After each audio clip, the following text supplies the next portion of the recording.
They did. The listeners, unless you've been on Ollie's MySpace, which is myspace.com/worldview, myspace.com/worldview, may not know that you've got quite a famous. I've already got my place in rock history. You put have? it that way, because in a way, it's your fault of a certain. Band.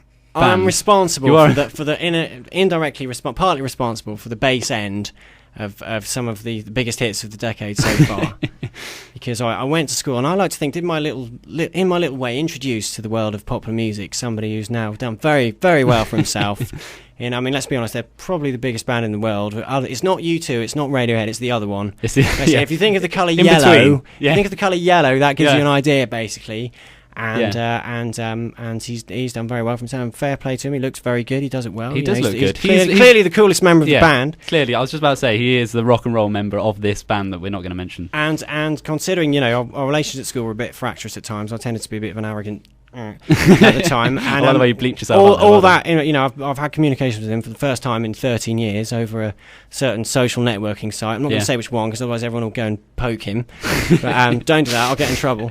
But all things considered, he was very courteous and very friendly and everything. So who knows? There might be some kind of get together. So you never know. You might be playing keys for the band, that band with that guy. And there's all kinds of weird, spooky synchronicities about it, because I met the singer in the band. He's called Chris. Oh, Chris! And he's married to a woman called Gwyneth. Yeah. And I spookily actually met him and the guy who was managing him at the time in Oxford. In the Jericho, the famous Jericho. No, it was actually in the Anchor pub, very unrock and roll Anchor pub in Oxford. That is very unrock. Just before they got signed, and I had this kind of music business conversation, and we were chatting, because the same scout who discovered me and then strung me along for about a year was also interested in them. Gits. And yeah, exactly. But I'm not bitter. And anyway, we had this kind of it was very spooky looking back, because at this time I had no idea that my ex-schoolmate was in the band, and I was chatting to him, and I was saying, oh, actually, I like to play all the instruments myself and sing. and he said to me, oh, but don't you think the music you can make with other people is always better than the music you can make on your own? And I went, no, actually. But I didn't know that he was referring to my ex-school bandmate. I went to that gig the night before at the Point, yeah, and it was one of the most surreal nights of my life. I have to say. I went to you've had a few, haven't you? I've had a few, mostly with you, Ollie. Yeah. But no, Drug induced. Oh, we won't talk about that. Yeah. But anyway, I was at the Point, and I saw Coldplay that night. And he said it. He said the C word. No. Never mind. Yeah.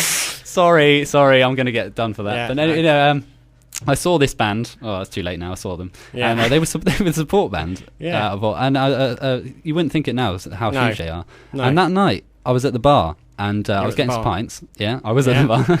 I turned around. Kate Moss was stood there.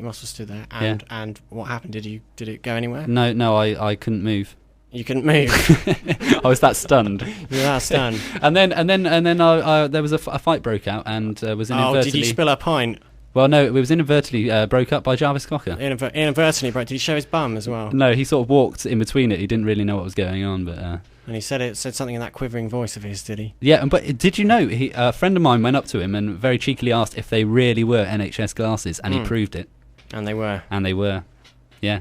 Jarvis Cocker. You heard it here first. You heard it here first. They really are NHS glasses. NHS glasses. Well, you wouldn't expect him to go private. After writing a song called Common People, it would be a bit of a act of hypocrisy.